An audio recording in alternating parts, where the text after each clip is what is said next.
Update. I, 37 male, told cheating ex-wife, 37 female, no when she asked for a better co-parenting relationship for our daughter, 15 female. We have not spoken to each other in 6 years. Original post. My ex-wife cheated on me 6 years ago. That's when I discovered her in a 4-month affair with a married man. We share a 15-year-old daughter together and co-parent exclusively through my sisters or email. I found out because affair partner's wife sent me all of the pictures and videos that they took cheating on us with on his phone. Some of the deal breakers for me was she did acts with affair partner that she flat out refused to do with me, citing that those were disgusting and against her integrity as a woman. She literally told me her body, her rules. Before presenting her with the evidence I had given her a chance to come clean. However, she gaslighted me, even swore in our daughter's life.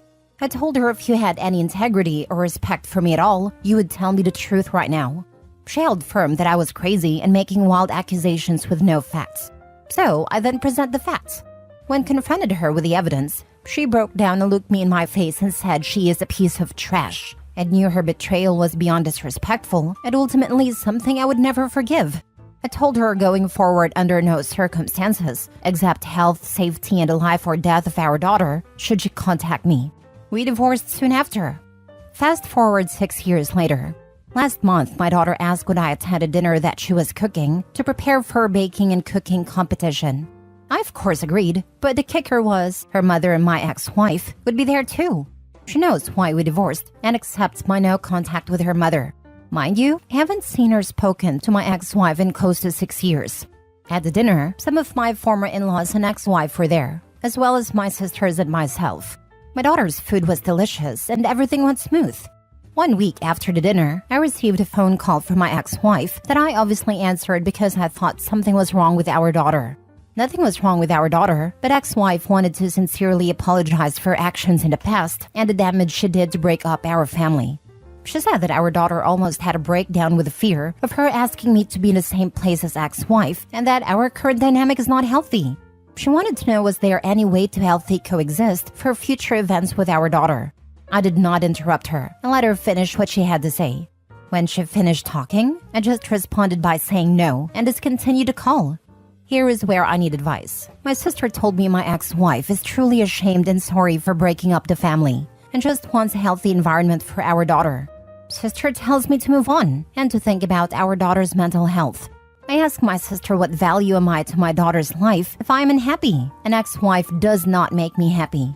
So Reddit, I need an unbiased opinions. Should I forgive my ex-wife and move on to build a better co-parenting relationship with my wife for my daughter's sake? Now for the top advice before reading the updates. Who cares what your ex-wife thinks? Call your daughter up and have a conversation. Ask her how she's doing and what she'd like. Listen and ask questions. Take time to think about what you'd be able to participate in comfortably. Call your daughter up again and communicate that. Agree. You can tell your daughter understand her fear and also share what you need for your mental health. Explain your boundaries and your needs to the extent appropriate and provide some reassurance that you won't ever get angry at her or take it out on her. Me and my daughter have a fantastic relationship. We have date nights twice a month where we go to fancy restaurant and she has to order something she has not tried before.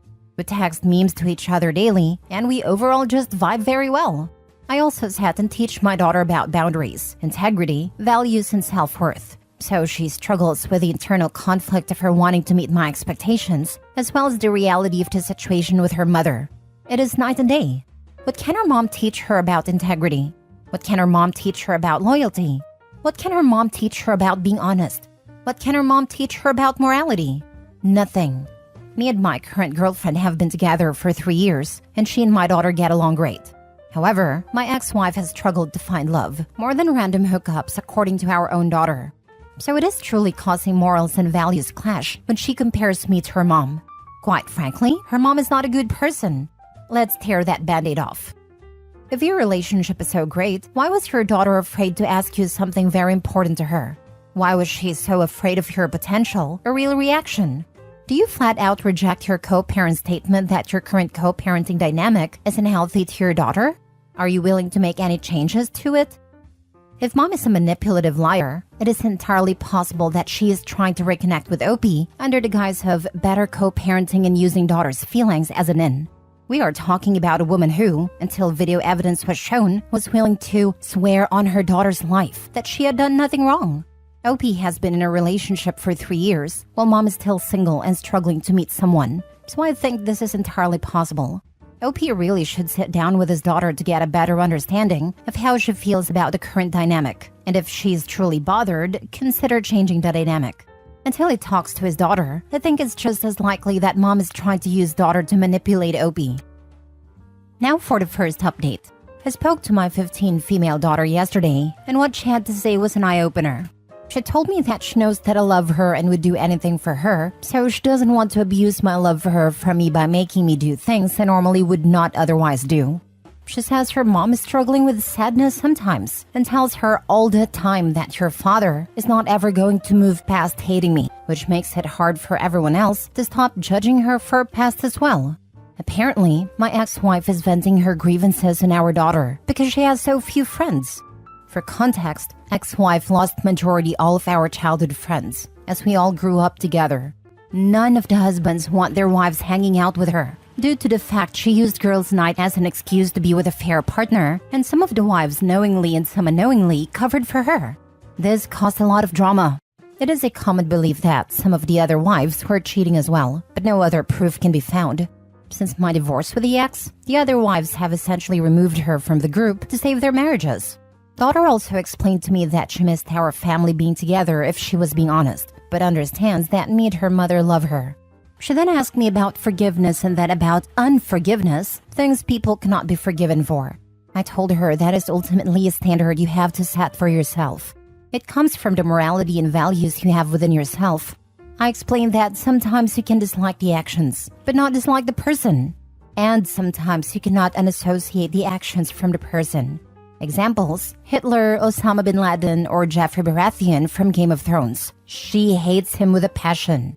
I said her mother is someone whose actions I cannot unassociate with her. I said it doesn't mean she's a bad mom, it just means she's someone who I cannot dissociate with her actions. As a result, me and her relationship can never be the same. I then told her just because someone says sorry, it doesn't mean that everything is okay.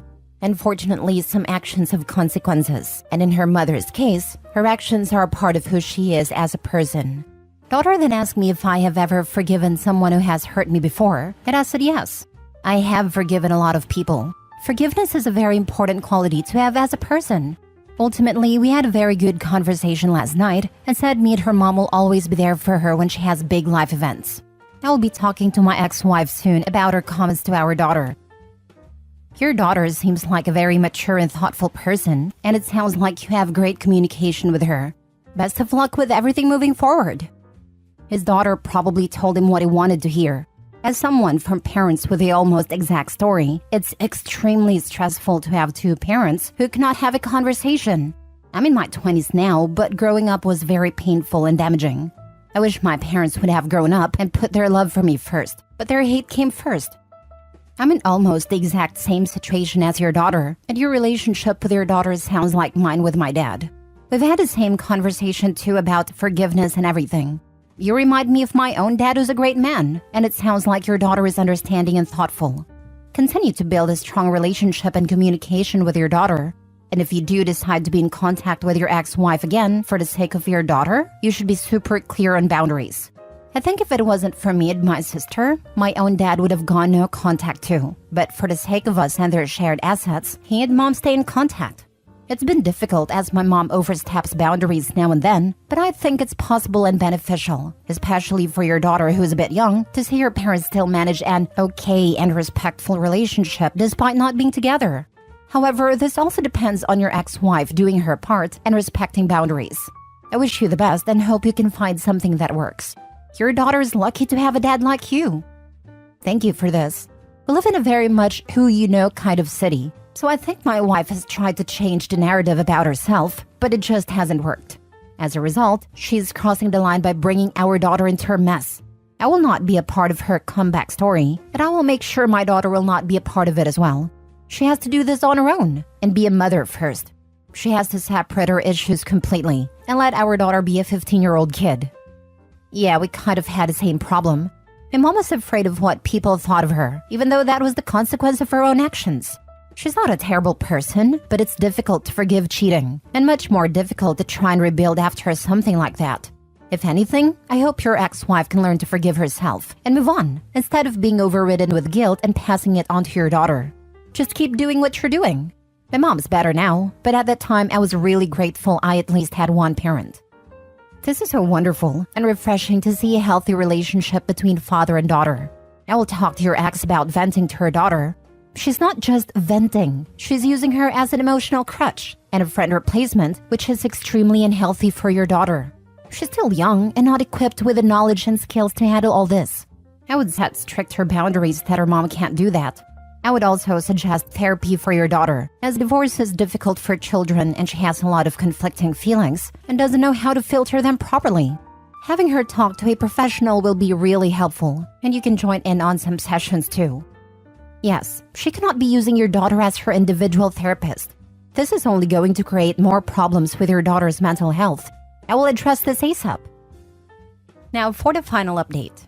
So it has been a few months since I made this post, and I receive at least 5 to 10 messages a week for an update. So here it is. I will try and do this in one post and make it fit. So after my last post, I decided to schedule an appointment with 2 separate therapists who specializes in marriage and family counseling after divorce. I saw these 2 therapists over the course of 5 months. I did 5 sessions with each therapist, 1 female and 1 male. In the sessions, I went over all my issues I dealt with my ex-wife and the current dynamics we have in place now. I showed both therapists my Reddit post and wanted truly 2 non-biased opinions from 2 professionals of the opposite sex. The advice they both gave me provided a contrast I needed to make necessary changes, if any, in my life. The first thing I did was invite my ex-wife to join me in 3 planned therapy consultations in which I would pay for. The goals were simple. First, create avenue for my ex-wife to start speaking with a professional instead of our daughter about our issues. Second, give her closure. Not forgiveness, but an opportunity to give her any answers she may need to recover and be a better mother and person to our shared child. Last, build and commit to a plan that we will follow in how we will deal with parenting our daughter and behave at shared life events. She accepted my offer. First session. The first session was all about sharing our point of view on the current state of our lives and what we both want for our daughter. I shared that I am currently enjoying my life as my professional and personal life are flourishing in the sense that I have achieved balance and joy and core life goals and accomplishments are being met. For my daughter, I shared that my goal is to ensure that she is happy, enjoys her childhood, loved, and understands the value of self-respect and commitment to core values. I always share with her that everyone loves to believe that there are exceptions to the rules, but sometimes following the rules are what makes a person exceptional. Having a clear sense of what is right and wrong and behaving in that fashion is very important to who you are. I shared that my biggest regret in life would be if my daughter turned out like how her mother used to be 7 to 8 years ago. It was brutal saying this in a session, but I truly believe and fear this. Ex-wife then shares the current state of her life. She is very passionate about her career, interior and exterior designer. She quite literally turns houses into homes. She shares that she is currently working on herself because her past few relationships ended poorly, because her baggage from our marriage and divorce has made her very afraid of commitment. She also wants our daughter to be happy, loved, and a hard worker.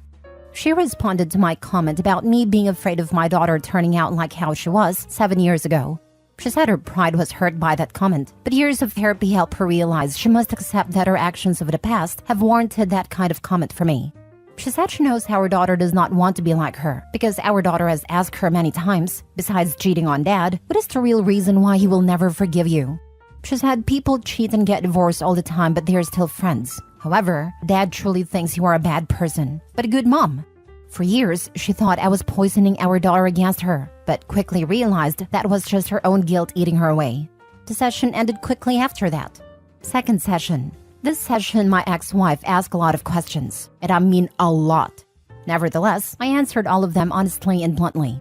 The 3 main questions she asked were the following. 1. How did I deal from the wounds that she caused? And what advice could I give her as she's still trying to heal from the wounds she caused herself?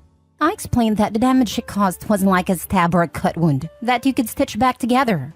I said her damage was more like she amputated a limb from my body. My recovery wasn't focused on healing, but rather on how to walk, lift, or learn how to eat with my feet because I no longer have hands.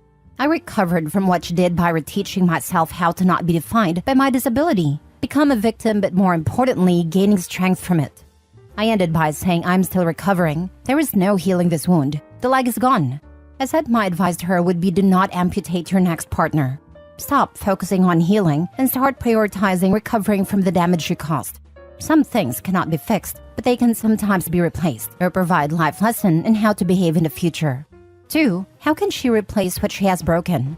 I replied by giving an analogy. When a woman has a miscarriage, she doesn't replace the child she has lost when she has another baby. She values the life of the child she has because she knows what it is like to lose a child or not have a child at all. She doesn't replace what she has lost. She has to use her previous loss as a vehicle to find love in what she has now. I reiterated that she cannot replace or fix this. Her actions are permanent and cannot be undone. She must recover and use her experience to be better next time. 3. Is there anything she could do to allow us to be friends again? I replied by saying no. However, her being a great mother to our daughter and showing her how to recover from making the mistakes she made in her past would go a long way in making sure our shared interest is met. I explained there is no scenario in which I can give you forgiveness because it is not a gift I can give. This gift must come from yourself. I cannot be responsible for your happiness or forgiveness. 4. Would you allow me to keep trying? I respond, sure. Last session. In the last session, we made 2 major agreements. 1. We came to an agreement that I would allow her to contact me outside of emergency if she agreed to not speak about our relationship with our daughter. Please let her be a kid. She can call me directly if she wants to coordinate vacations, holidays, or gifts. 2. I will agree to do 1 counseling session a year with her until our daughter is married or graduates from college. The goal in the session is to build a stronger co-parent relationship and ensure we are not letting our past ruin shared experiences with our daughter. Overall, it has been 3 months since our last session, and I believe that I did what was in the most important immediate need for our child, which was ensure she does not feel she is responsible for me and her mother's happiness when it comes to her life. She is back to being a now 16-year-old teenager, worrying about boys, clothes, and social status, which I am perfectly happy to deal with. As for my ex-wife, that is a whole another thread. Update. My 25 female sister, female 31, doesn't want my boyfriend, male 26, at her wedding because her brother-in-law, male 29, is infatuated with me. Original post. I met my boyfriend in college 7 years ago, and we started dating 5 years ago. He is super close and loving with my family. He was there at my niece's births, baptisms, Christmas, vacations, etc. We are extremely committed to each other for the long run, but don't want to get married until we are financially stable and both our careers are where we want them to be. My sister has been with her fiancé for 2 years and engaged for 6 months. My sister is the type of girl who has dreamed of getting married since she was a little girl. It didn't matter who proposed, she just wanted to be married. I have never cared if I got married or not. As long as I have a good career and a happy relationship, I'm fine. In the beginning of her relationship, she tricked me into going on a double date with her fiancé and his brother. She had said it was dinner with her and a friend, and it was most definitely not. The brother kept making passes at me the whole time, and I told him I had a boyfriend, and the whole situation made me uncomfortable. At their engagement party, my boyfriend noticed that the brother wouldn't stop staring at me, and we tried our best to avoid him. Every time I have seen this guy, he has been weird towards me. Now, my sister wanted me, my twin, and 2 brothers in her wedding, and the wedding is supposed to be next month in the beginning of May. Then my sister told me that I'm going to be walking down the aisle with her fiancé's brother. I told her that makes me uncomfortable, and I thought I would be walking with my own brother. Apparently, this is something her fiancé is insisting, and she wants to make him happy. Seems like a pretty weird thing to insist, and I know it's some scheme between the 2 brothers. My other siblings also thought it was weird and voiced their objections to our sister, and she got upset and said this is her wedding and she'll do what she wants. I told my boyfriend this and he was upset for me. He's confident enough in himself that he knows this guy would never be competition, but he knows how uncomfortable I am with the situation. The other day, we had family dinner at my mom's house, and I took this as an opportunity to bring up the aisle situation with my mother around. My sister got extremely upset and started crying, saying I was trying to ruin her marriage. I was so confused, as everyone else, and tried to explain that it makes me and my boyfriend extremely uncomfortable. She then said that I can't bring my boyfriend to her wedding anymore, and if I do, that I'm no longer a bridesmaid. She gave no reason as to why I can't bring him, and my siblings were just as upset, considering they like my boyfriend a lot better than my sister's fiancé. I thought I would give her a few days to calm down and rethink, but she has not changed her mind. My 19-year-old brother's girlfriend is still invited to the wedding. My boyfriend is an incredible guy and has been nothing but kind and generous to my sister. His feelings are hurt, but he still wants me to go to the wedding.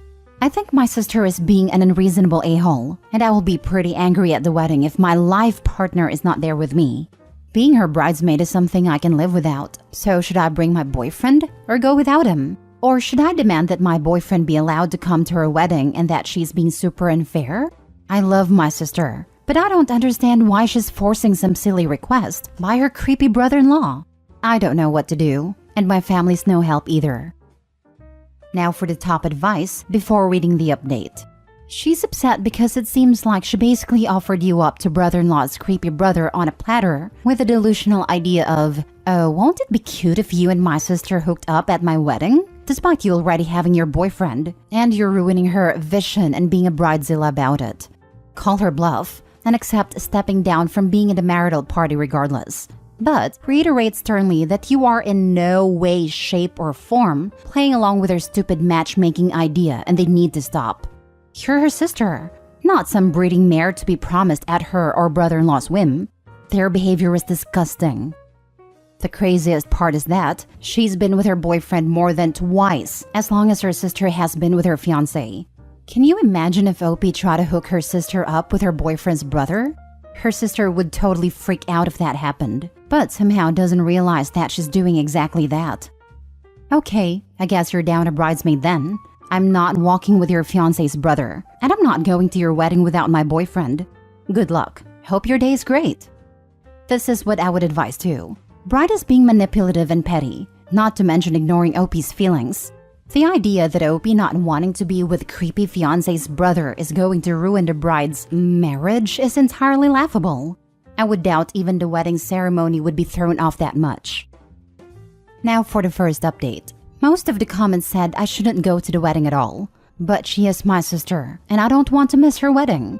So I went to my parents' house with my brothers and told them about everything the brother-in-law has done that makes me super uncomfortable and how my sister is disrespecting my relationship. My dad was pretty angry about the date stunt that she pulled and is on my side. My mom, however, says that I need to try and resolve this with her because if I am not part of the wedding party, people will talk. I honestly don't care about what extended family has to say. My mom called a family meeting and told my sister and my twin to come to the house. My dad asked her why I was no longer walking with my brother, to which she responded saying that it's what her fiancé wants, and she just wants to make him happy. I pressed the issue asking why is this such a big deal for me to walk with him, and that is super weird, and I wouldn't be surprised if it tried to assault me. That really ticked her off. She started crying and yelling, saying a bunch of BS, how this is all she's ever wanted, and we're trying to ruin her special day, blah blah blah. I was tired of arguing and just straight up said I'll go to the wedding as a guest, then I'm leaving before the reception. My twin and younger brother took my side and said they don't want to be in the wedding party either if I'm not. This made my sister lose her freaking mind. She was screaming now, calling me a bunch of names that I can't say on the sub. A witch, a C-word, and a whore, and also calling my boyfriend names. I decided to leave and let my parents calm her down, but before I could walk out, she ran at me and yanked my hair, still screaming. She wouldn't let go, so I yanked hers too and she let go. She has extensions and apparently I messed them up and ripped some hair out. She tried to grab me again, so I hit her in the face. I didn't mean to hit her. It was just my instant reaction to someone coming at me. So now she has a black eye, a cut on her cheek, and missing some hair. She's absolutely livid because her bachelorette party is next week. My mom is mad at me, but my dad is not. And my sister is now saying that she's going to press charges against me. Can she actually do that? Or is she just trying to scare me? She's also pissed off because my other siblings won't be in the wedding. She told my mom if I apologize to her and agree to be in the wedding, she'll let me walk with my brother. I feel like that is BS, and she will still make me walk with the brother-in-law last minute. At this point, I feel like it's not worth the trouble, and I just don't want to go at all. My mom and dad want me to do what she asked because they're paying for the wedding and want all their kids there.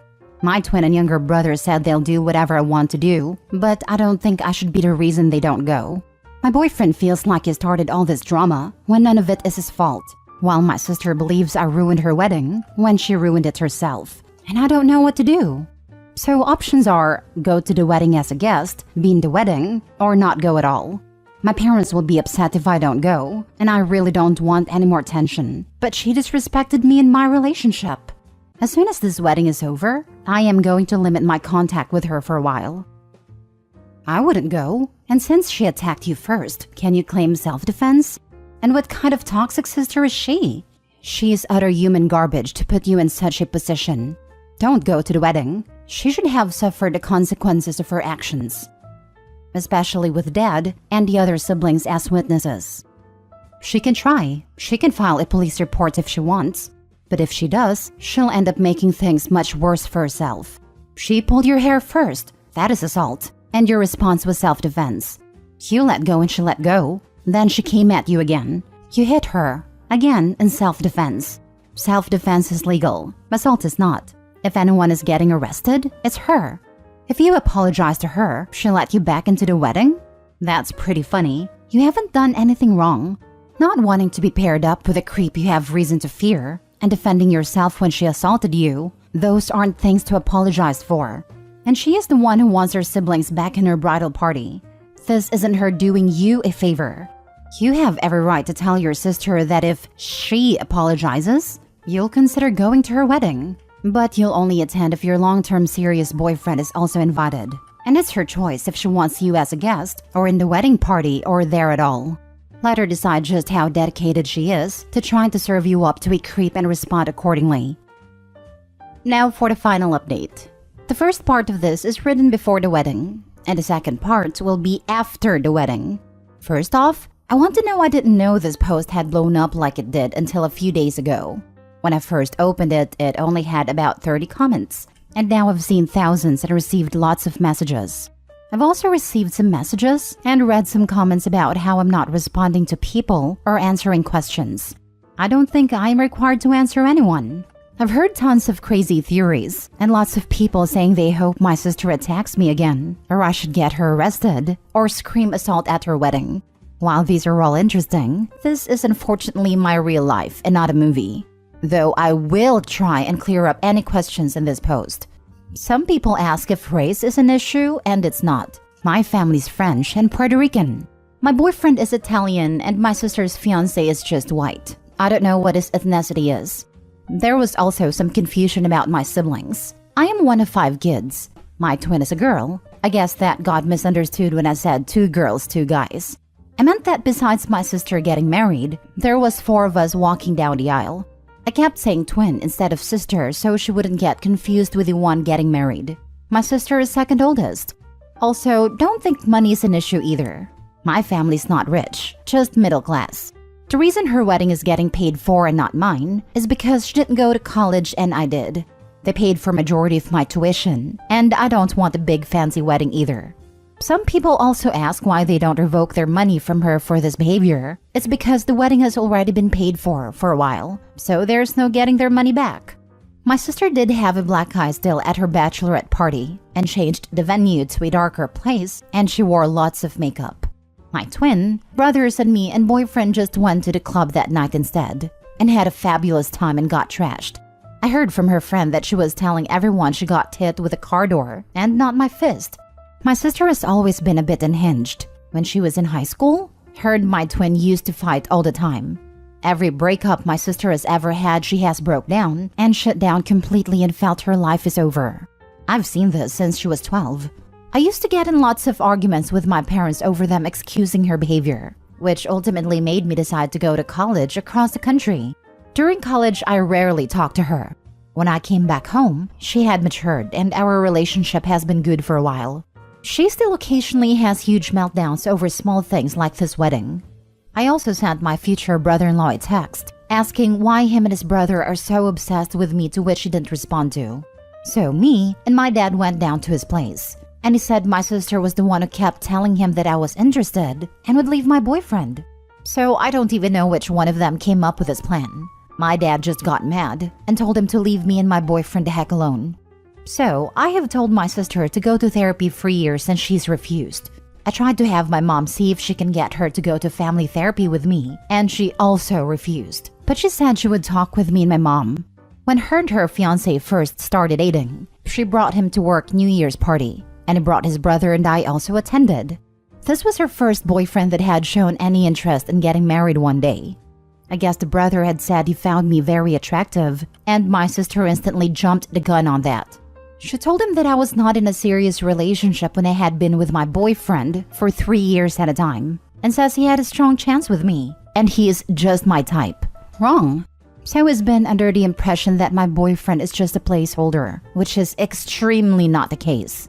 He's just as delusional as my sister. This made no sense to me why she did this, because my twin is single. We are fraternal, so we don't look the same, and we're different heights, with very different personalities. But she's still a very pretty girl, and single. My sister has expressed some jealousy of my relationship over the years, so that could be a factor in her trying to break us up. She's always made comments about how she'll never have what I have with my boyfriend. About a month ago, right before her ultimatum, she found out she's pregnant, which I didn't know. And she thinks if she doesn't make this brother thing happen, then her fiancé will leave her. And being a single mom is more frightening for her than her family hating her. It's still early enough that she does have other options, but she's committed to this for some reason.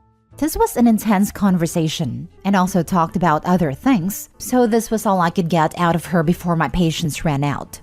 I did kind of snap on her, and said some things along the lines of, "Sorry you're so pathetic that you date any guy who looks at you, and you still can't find a good relationship that I can. You will be divorced before labor." Yes, it was a little mean, but I was very heated in the moment and wanted to say something worse. My boyfriend is very adamant about us going to the wedding despite all the BS my sister is putting him through. My boyfriend doesn't have a close relationship with his siblings and has always loved being a part of this family. He wants me to maintain a relationship with mine, so I don't regret it later. He's still hurt though that my sister has been going through these great lengths to get him out of the picture. I've tried to reassure him the best I can that everyone still loves him and I always will. We're going for the ceremony as guests and leaving as soon as they say I do. My 2 brothers and twin sister are walking together as trio. We took wedding pictures together at a park so our parents could have something of all of us. And we looked good. They haven't decided yet if they're staying for the whole wedding, but they're gonna feel it out. My older brother is staying the whole time, so we can watch the brother and have some words with him. A lot of people said to have my boyfriend propose at her wedding, but I don't care enough to deliberately try and ruin her wedding. That will not make the situation better in the slightest, and I honestly don't ever want a public proposal, and I think that's super tacky. Me and my boyfriend have just been enjoying ourselves and not worrying about any of this BS. I'm not worried about my sister attacking me again, and if she does, I can easily kick her butt. She can't fight at all, which is why I don't know why she messed around in the first place. Also, some people ask, isn't it incest if sisters date brothers? But it is not at all. And I have cousins who are married to sisters. Not excusing the behavior, just saying that's not it at all. So, for the wedding update, I showed up in my bridesmaid dress because I wasn't gonna go and buy another one. And it's a very nice dress. Me and my boyfriend tried to go in as late as we could to limit the amount of family asking me why I'm not in the wedding. A few aunts and uncles ask, and I just said my sister lost her mind and to ask her. I try to stay with some cousins who I told what happened and know how my sister is an occasional nutcase. The ones who knew that my boyfriend's invite was revoked were angry, considering some of their plus ones were just dates. We sat in the front row where my sister, her husband, and the brother could see me with my very serious, handsome, amazing, loving boyfriend. He held my hand the whole time and made sure I was okay. This wedding just confirmed me not wanting a big wedding. We can have a party at most. It was only once that the brother was staring at me, and I quickly shut that down by kissing my boyfriend. As soon as they all walked back down the aisle, I said my goodbyes to the people that deserved it and we left. We went to a bar and danced and had a good time. I'm glad I went to the wedding, so I can say I told you so when this marriage ends in 6 months. I'm glad that delusional sub saw me kissing the man I love, because that will never be him. My twin had quite a few drinks at the wedding and was being very mouthy with my sister. I didn't ask her to say anything, but she would have done that with or without booze. My younger brother told almost every family member that my sister went crazy on me, and that's why I wasn't at a reception. My older brother did talk to the brother-in-law, but I don't know what he said. I didn't ask many other questions, and this is just what they told me. I feel really bad for my sister, honestly. She maybe trapped herself with a subpar bottom feeder. That man has zero qualities that would make me jump through all these hoops. He has the personality of an Adidas sandal, and I wish my sister had more self-respect and raised her standards. I don't know much about their relationship and if he's abusive. I would like to think that she at least has that much respect for herself to not put up with that. Maybe they're in love, maybe he's using her. Who knows? This marriage may not last, but she's now attached to him for at least the next 18 years. While I sort of get her reasoning for not wanting to be a single mom, my brother is a single dad and doing just fine. I don't plan on talking to her for quite a while. I don't know how things turned out for them for not getting me with a brother. After prying, they still wouldn't give me clear answers. So I don't know how serious the husband actually is about his loser brother getting laid. Those brothers were either neglected or breastfed till they were teens. I was already going on vacation this summer with my boyfriend, but I might extend it now. Who knows? May even get married in France for fun and giggles. Anyway, thanks for all the support. Sorry that this ending wasn't as dramatic as you all wanted it to be. I'm not expecting an apology. I honestly don't care anymore and just want to move on with my life and be happy and not deal with any more psycho behavior. I'm just glad that I haven't received any messages from brother-in-law or my mom and that I have a great man. If there's any questions I missed, feel free to let me know. A lot of your comments made me and my boyfriend laugh. Well, that went as well as it could have. You're doing the right thing distancing yourself from your sister. I'll dock you points for thinking the creep boyfriend should go for your twin. I'm not saying he should go for her. I'm saying that I don't know why my sister didn't try to set them up in the beginning instead of me. How did it feel to show the creep what he'll never have? Was it more weird or gratifying? I have a friend in that sort of situation and want to know if it was effective as well. If he's as delusional as I think he is, I don't think it had much impact on him. But it did feel nice to send a silent message that I have no intention to leave my boyfriend. I'm basically already married to my boyfriend. A wedding would just be a formality. A marriage license is not a huge deal to me nor a wedding. So I wouldn't mind getting married with just the two of us, especially after this whole debacle. Am I the a-hole for treating my son's girlfriend like a daughter while excluding his sister?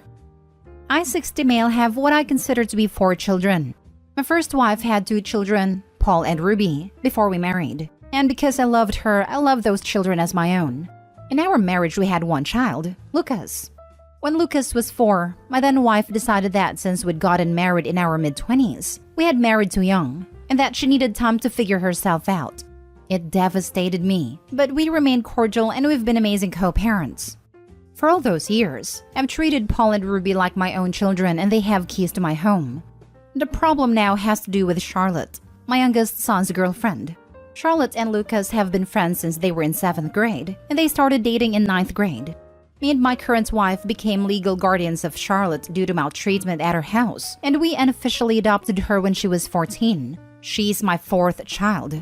For all of my children, I paid for their college education, got them cars on their 16th birthdays, you name it. Lucas and Charlotte went to medical school and I paid for their tuition. They're in residency now and I paid a rent for both of their apartments. My ex-wife likes Charlotte, but the other day she told me she needed me to start helping Marissa the way I help Charlotte. I was shocked, because in the more than 30 years I've known her, she's never demanded anything. And Marissa is the child she has with her current husband, so I don't feel any obligation towards Marissa. I told my ex-wife that Marissa is not my child, and that I want the best for her because she's the half-sister of 3 of my children, but I will not be contributing financially. I told my ex that whatever money she saved from me treating Paul and Ruby as my own children, she needs to contribute that savings toward Marissa. I mentioned how she didn't have to pay for anything regarding the 2 of them in the time she's known me. Her response was that Charlotte is not my daughter until Lucas marries her, and that I'm punishing Marissa because of who her father is. I could afford to help Marissa, but I'm choosing not to. And I've never had a fight with my ex until now, and it makes me concerned about how Lucas will view me or already views me for not helping his sister out. What should I do? Now for the top comments. So to clarify, Paul and Ruby are not biologically yours. That being said, you treat them and pay for them as if they were biologically yours because they existed prior to your marriage to your ex-wife. Incredibly kind and generous, especially then ex-wife split-ended things with you. Your ex-wife and you had a kid together, Lucas, who you take 100% financial responsibility and treat him like your child because he is. Congratulations for being a decent parent. Now there's Charlotte, who you've known since she was what, like 10? Came from a horrible home life, and you became her legal guardians at 14. So again, you treat someone who isn't actually your own child like your own and take financial care of them. Very admirable. The question comes into play about Marissa, who is your ex-wife's new child. So she's related to Paul, Ruby, and Lucas. Aside from that, you've never taken care of her or been responsible for her because you're not with her mom and her mom has a husband. Not a hole. This is a very nice comment, and it really made my day. I mean it. There's a genuine niceness there that I appreciate. It's honest, and it's what most of us are thinking. You sound like an awesome dad. Keep up the good work. Not a hole. You have zero obligation to her. It's ridiculous your ex even suggested this. Glad to hear from an outsider that it's ridiculous. I really was wondering whether Lucas thought I had perhaps been malicious all these years. When I see Marissa at public events, I'm very kind to her. And of course, if anything catastrophic happened to them, I wouldn't have them live on the street. But my ex and her husband are both federal employees making decent money. They're middle class and they had dads with Marissa's undergrad, but that's not the end of the world. I'm gonna bet that Lucas knows that despite her being his half-sister, she's not your obligation to pay for. Gently, I think you're worried about what Lucas will think for no reason. Given your kind treatment to Charlotte, he knows you're not some cruel guy who enjoys people suffering. My concern was really that the four of them having significantly different lives compared to Marissa, and I don't want there to be any tension because of me. This could be what my ex wanted me to feel, and it's working, I guess. Next story. Am I the a-hole for allowing my stepmom to adopt me? Okay, I, 15 male, have a stepmom, Carrie, 46 female. She has been my stepmom since I was 6. My mom and dad divorced when I was 3 after he caught my mom cheating, and my mom then moved in with her affair partner, Tim. Tim has always been a huge prick. At first, he seemed nice, but then after he and my mom got married, he became extremely rude. And he always tried to get me to call him dad, even though he knows I hate him. Tim would say things like, I stepped up to take care of you while your deadbeat father stood around and did nothing, so call me dad. Even though my dad had most of the custody and Tim never even did anything to take care of me. Like when I was 10 and it was raining, I called him and asked him to pick me up from school, but he told me to shut up and he was watching football. So I had to walk home in a t-shirt and shorts while it was raining, and then when I got home, my mom yelled at me for being wet. When I was 13, I had enough and went to live with my dad full-time, and I refused to see my mom or Tim. As far as I'm concerned, they're dead to me because they treated me like crap for years. My stepmom, Carrie, always helped me escape from my mom and Tim's toxicity. When I was little, she would read me bedtime stories and would play with me. She's an amazing person, and I consider her to be my real mom. Last year, my dad got sick and he's worried that he may not live. So Carrie brought up the idea of adopting me, so I won't have to go live with my mom and Tim if my dad dies. They asked me how I felt, and I said, absolutely. And we immediately signed the adoption papers. My mother then gave up her parental rights to me, and honestly, I was happy but also sad because it meant she didn't care about me. The conflict comes up though, because yesterday Tim showed up at my dad's house and demanded that I go to my mom's with him. I told him no and to get lost, and got angry and said, I'm your father, you little C-word, so get your butt over here and go back to your real parents' house. By this point, my dad came out and threatened to call the police, so he left. Now, Carrie and my dad are getting grief from my bio mom's family and social media for her adopting me. So I want to know, was I wrong to let Carrie adopt me? Am I the a-hole? Not the a-hole. My mother then gave up her parental rights to me. I'm your father, you little C-word, so get your butt over here and go back to your real parents' house. Tim is not a smart man. Not the a-hole. You are legally adopted. Request that your parents, the good ones, get a no-contact restraining order against him. It's a tough lesson to learn that you are being mistreated by people who should love and care for you. I'm sorry you had to learn it. Not the a-hole. Your dad is protecting you. If your mom wanted to be your real mom forever, she should have done a better job of it. If your stepmom is the one who's actually been in the role of mom and who you'd want to live with if your father passed, it absolutely makes sense to allow her to adopt you. And it's wonderful that she cares enough to do so. I'm sorry those people are doing this to you when you're already going through such a difficult time. If you don't mind, please show this next bid to your dad. You can take it out of context if you don't want him to see this thread. I think it's a good idea to show the whole thread to him so he knows how you're feeling. But you don't have to. Dear Opie's dad, please call the cops, non-emergency line, and report Tim's behavior.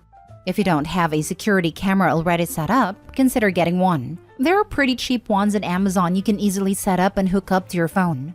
Tim tried to kidnap your child and verbally harassed the kid in the process. If your kid had been home alone, there's no saying what would have happened and it could have been really dangerous. That's well worth a police report.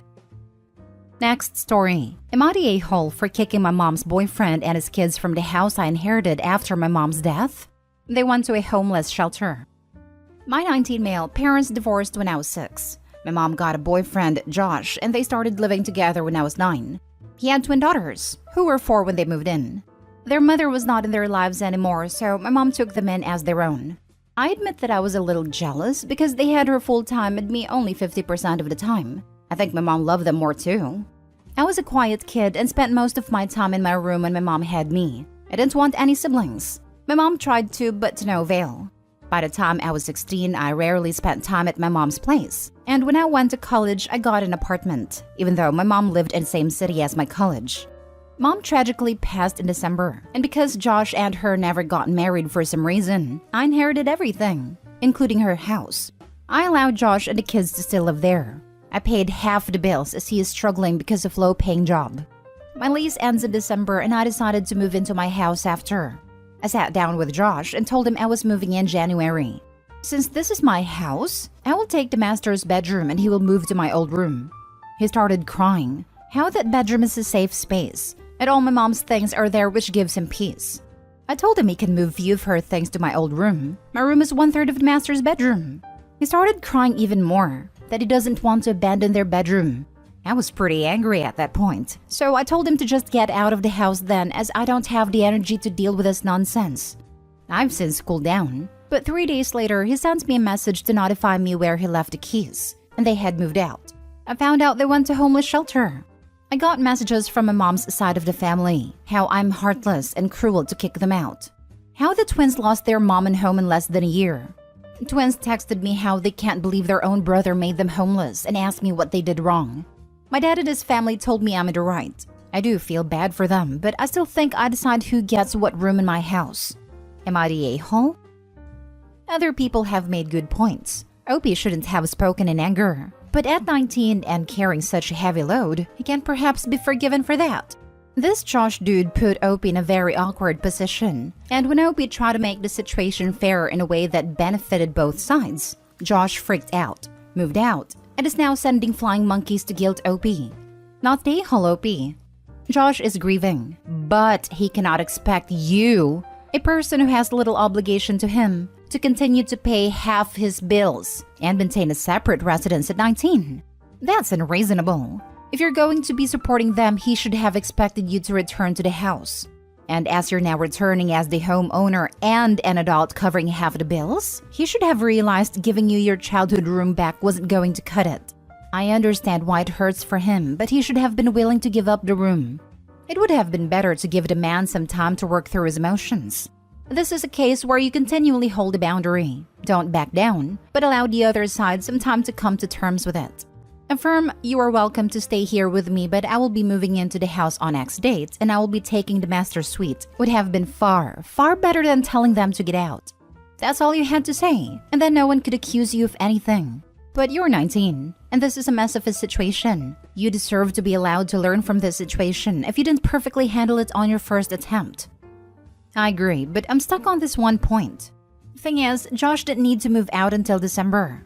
Opie has a lease that ends then, so they'll be moving to the house. They were having the first conversation discussing the situation of Opie planning to move in. Josh has been grieving for over half a year, while getting his bills paid by Opie as soon as this conversation happens. He didn't take any time to make plans. He just leaves? The room and stuff that was so important? No plans. No intent to evict even started. He just takes his family and leaves, and contacts the mother's side of the family. Reads strange. Yes, Opie failed to have enough tact in that moment. Maintaining more than one household is difficult, and Opie shouldn't have had this burden. Opie is also grieving the loss of his mother. Not the a-hole. It's not a great situation for anyone, but he's been freeloading off of Opie, guilting a 19-year-old into financially supporting him. Not only paying half their bills, but paying to live elsewhere so Josh could have the house. You're entitled to live in your own house, and you're especially entitled to the master bedroom. Josh tried to guilt Opie and bailed when that failed. Last story. Am I the a-hole for kicking my sister-in-law out for eating my order? My husband's sister moved in with us after a major argument about the baby's name. They were expecting, and she's 7 months in. She's known to be picky and refuses to eat what we normally cook. We only cook her favorite food, which I can't eat due to allergies. So every day at dinner, I have to figure out what to eat since she only eats food that I'm allergic to. Last night, my husband agreed that he'd cook for her and cook for us together separately. I got home after a long day at work and found out that sister-in-law convinced my husband to only cook the meal she wanted and cancel on the meal we planned to have. I saw them eating together in the kitchen. My husband apologetically said his sister convinced him to eat with her and not cook the meal I wanted us both to have. I said it was fine, then went to order some food from the restaurant. I went to take a shower and did some work on my laptop, then came downstairs to find my order placed on the kitchen counter. It was open and someone ate the majority of it. I turned around and there was sister-in-law standing saying she woke up hungry and couldn't resist the smell that was coming out of the box. I lost it and yelled at her asking why she did that. But she said that she did save me some, which isn't true because there was only some rice and dressings. We started arguing and I told her I couldn't take this anymore and told her to pack her things and leave first thing in the morning. She began crying and my husband got involved in defending her up and down, repeatedly saying she's pregnant and is eating for two basically. He suggested I go make myself something quick from the fridge and let go. But I refused, and a bigger argument ensued. Am I the a-hole for kicking her out over this? Not the a-hole. And you don't have a sister-in-law problem. You have a husband problem. Don't get me wrong. Your sister-in-law sounds like a spoiled, selfish, and entitled piece of work, pregnant or not. But your problem is that your husband is more concerned with her health and happiness than yours. He needs to get his priorities in the right place. All day, husband is the problem. Also, not the a-hole. Yeah, like how exactly was the husband convinced that his wife, whom he promised to make food for and therefore was expecting it, didn't need to eat dinner and didn't need to be told that she would have no dinner? Apparently literally, because she wasn't even allowed the food she got for herself afterwards. Sister-in-law's the a-hole, but husband is the bigger a-hole. Just throw the whole family away. It's very clear how little they think of you, Opie. Not the a-hole. Not the a-hole, and honestly, I think your husband should go with her. She's not an infant herself. She can make her own food if she doesn't want what everyone else is having. And if she wants more when she's done with that, she can find a way to get it that doesn't involve depriving you of even one meal. OMG this. So much. Okay, she convinced him to eat with her to keep company, but he should have still either cooked for you as promised or ordered takeout. You need to have a major talk with him. That's not okay. Not the a-hole. She knew what she was doing. Even if she did leave you some, she's disrespectful as heck for not asking first, especially after she already ate dinner. You couldn't have been in the shower for that long. She wasn't hungry. She's greedy and vindictive. You need to have a chat with your husband about his priorities. My male 27 family wants me to break up with my girlfriend female 28 after how she responded to my brother's male 22 prank. Original post. I know how the title sounds, but I could honestly use some outside perspective since anyone else I could ask is biased towards the situation. I have been dating my girlfriend Lola for about 2 years now and overall things have been great. My brother Ian has always been pretty weird whenever she comes up or is around. Ian and I are very close, talking to each other daily, but the conversation will usually change gears right as I start talking about anything Lola related. I thought maybe he was jealous of the time I was spending with her or maybe a little crush on her. Still, whenever we'd get together, he'd make comments about our age gap, poke fun at me for simping, and joke about her sleep disorder. Ian's always enjoyed a good prank, either pranking or being pranked. He loves to laugh, and I genuinely believe that when he goes to prank people, he means it in a way to share the laughter. When he's trying to pull little pranks on Lola though, he does things that I've figured out triggers her disorder, like making sudden loud sounds, jumping out to scare her. At one time I caught him before he was going to do the shaving cream sleep bit while she was taking a nap in the guest room. I warned him in more detail then that he shouldn't mess with her while she's sleeping, as interrupting her regulated cycles isn't good for her. And at the absolute best, she's the worst kind of cranky when she's woken up. Ian looked like he understood, and I thought that was that. I threw a New Year's Eve party a few days ago and invited Ian and a bunch of mine and Lola's friends. Everyone was having a good time. My watch went off with the alarm that we set up for Lola to take a nap. She went off with a sleepy smile. I kept partying. A while later, we all heard a scream, followed soon after by cussing and something breaking. I panicked, as it was from my room where Lola was, and I ran through, nearly kicking the door down to find she shoved someone down and was yelling at them. I looked to see who it was and saw a spider mask that I unfortunately recognized as Ian's from years ago. I saw him scrambling to get away, but she only stopped when 3 of her friends pushed past me to pull her up and check her before she ultimately passed out in their arms. Ian scrambled off the floor and ripped the mask off, revealing the work she'd managed to do in the time it took us to react. He started bawling, telling me that she was insane and abusive, that he only wanted to make sure she wasn't going to sleep through the ball drop. At this point, everyone started yelling. Ian looked terrified and kept repeating that she was crazy and that I shouldn't be with someone who could do this to her boyfriend's brother. Some of my guys were yelling that if she did it to him, she could do it to me. All of her friends were screaming about how he should know to leave a sleeping girl alone and how it was creepy. Ian ended up calling our mom to tell him that Lola hurt him, and she's furious. Lola's friends ended up carrying her outside against my protests, and my friends were nearly split down the middle. I remember standing there while everyone argued while the ball dropped, my mother calling me for the 10th time, and Lola finally texting me that she needs space to think. Since then, we've lightly texted. She's expressed that she can't shake her fear off what happened, but she still hasn't told me from her side what happened. Ian and my mom are trying to convince me to break up with her and chastising me for not helping or standing up for my brother when he was being assaulted. Also demanding an apology for not playing my part as an older brother. Ian has FaceTimed a few family members and now my aunt, who paid for both our colleges and the house my mom and brother live in, and helped me get my apartment, is taking the 3-hour drive up to make sure her boys are okay, which is stressing me out even more. On one hand, I know family is family and I should do what I can to stand up for the people who helped raise me and become the person I am. On the other hand, Lola is my girlfriend. I adore her. I love her. I feel like I should be there to protect her. I don't want to push her boundaries, but not talking to her is a different kind of hurt. Ian is convinced that he was doing a well-intentioned prank and was wrongfully punished for wanting to make sure everyone was enjoying themselves. I don't know if I believe that, but I've known Ian for 22 years. Growing up, we were inseparable. I don't want to doubt him just because love may be blinding me. How do I approach the situation with Lola? How can I convince my family that Lola isn't a threat? She's honestly the most sweet and caring person. She just can't be woken up, and part of me feels like she was pushed to that point. You do realize that your brother knew full well the extent of her sleep impediment, knew she had triggers, and used them against her? Once you have explained to him why he can't do that, and he keeps doing it, how can you defend him and try to act like he didn't have malicious intents? Of course he did. Or he just didn't care about anything other than to see her scared, no matter how it would scare and scar her. He's a jerk, through and through. You should already be dumped, really. You found your brother in your girlfriend's room, her fighting him off, and you didn't even stand up for her. Yep, there's absolutely no gray area here. The brother was 100% in the wrong. Correct. A single woman, sleeping alone, awoken by a man with a mask? I'm sorry, what part of culture fantasy world does he live in, that he remotely thinks that's okay?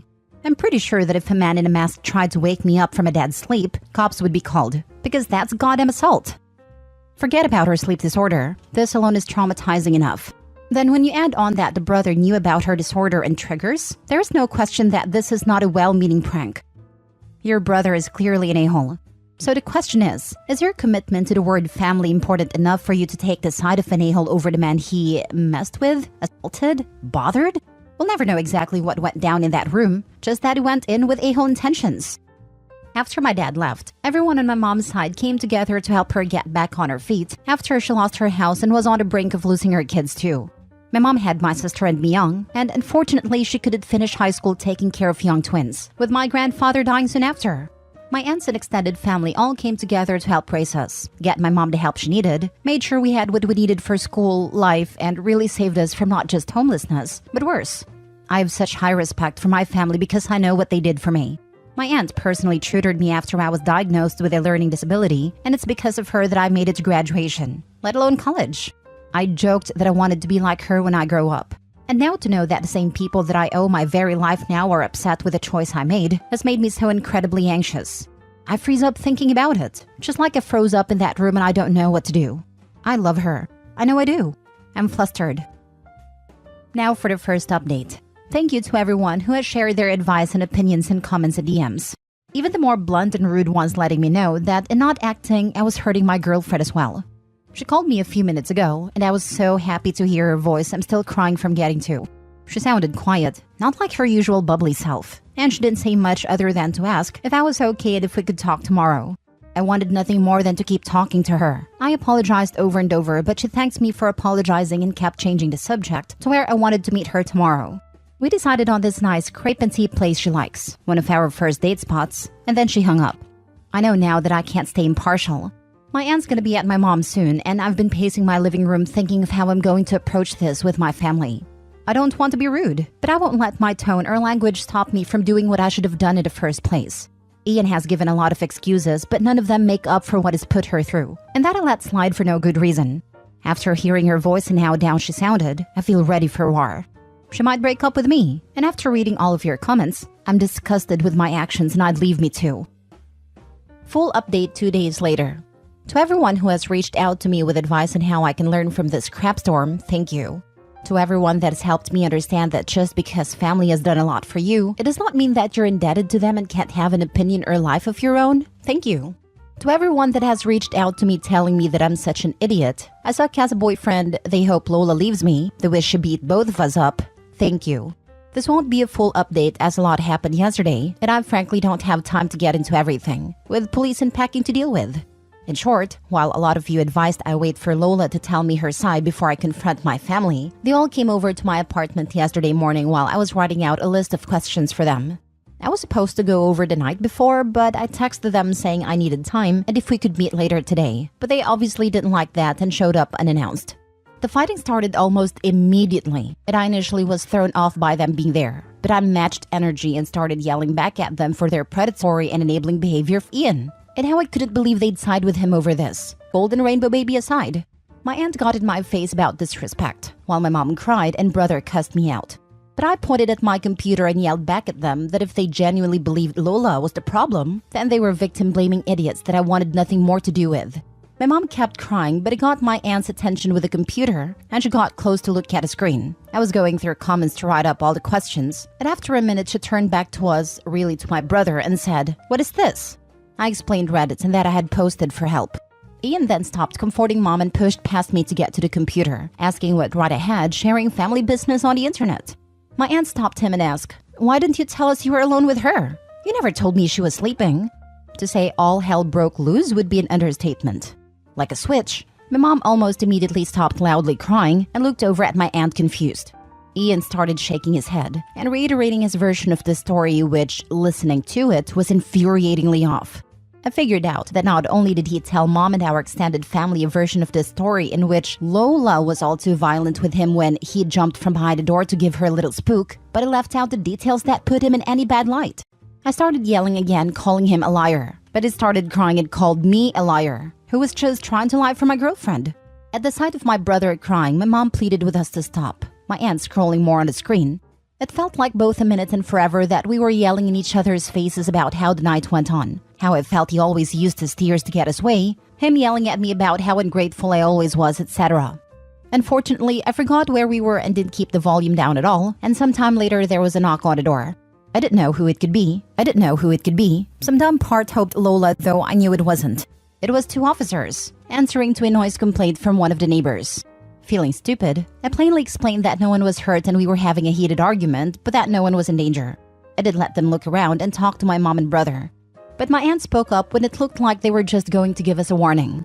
"Actually, I think it's good that you're here. My nephew has something he'd like to report." She motioned to Ian, whose eyes looked between her and the officers quickly. My aunt still looked as angry as when she first arrived, but she was glaring at Ian. You know, hypothetically, if someone touches or hits you without permission or justified reason, that's something you can and should report. Is there anything you want to say? There was silence, eyes moving to everyone around the room. My aunt didn't look encouraging in a report. It hit me that she was calling him out. I stared at him. His eyes were bulging. He looked as panicked as the other night when he was trying to get away from Lola. One of the officers asked if everything was all right. And like clockwork, Ian started bawling his eyes out. My mom asking him what was wrong. I told her she had to stop babying him. He's been lying to you guys. My aunt asking him again if he had anything to report. You were up in arms against this girl this morning. Where'd all that fire go? Did she hit you or not? It took a while for us pushing him, but he finally admitted to the room that he didn't have anything to report because he didn't feel like she'd be rightly prosecuted. His next story sounded closer to the one I knew, where he admitted to knowing Lola had gone to sleep and wanted to scare her so she'd wake up. I still don't believe his reason why he wanted her up, that he put on a mask. I asked if he knew she had a phobia. He said he knew and found them creepy, and that no, there was no one else in the room with them. He couldn't get any fewer friends to agree to the prank, so he did it himself. He said he started making sounds against the wall. The bed was against the wall and then got close to scream in her face. He said she woke up and surprised him because he thought the stress and panic would cause her to scream or hide, but she went for his throat instead. He described his beating to everyone in the room, some of which I saw had the officers look at each other then back at him. Then that's when I pushed the door in. The door wasn't locked. I just panicked and didn't think to use the doorknob properly. I just threw my body at the door, and the rest of his story is what I was there for. I'm sure if the police weren't there, I would have hit him. I know I would have. My mom started crying even more when he said she was sleeping, a fact that changed his entire story. And my aunt chewed him out, everyone scolding him for his stupidity and a-hole behavior. While the officers explained that it sounded like if what he said was true, Lola acted in self-defense. And that not only was what he did juvenile, but one of the officers asked my mom's permission to question him more as his behavior was concerning, and they wanted to make sure he wasn't a danger to himself or others.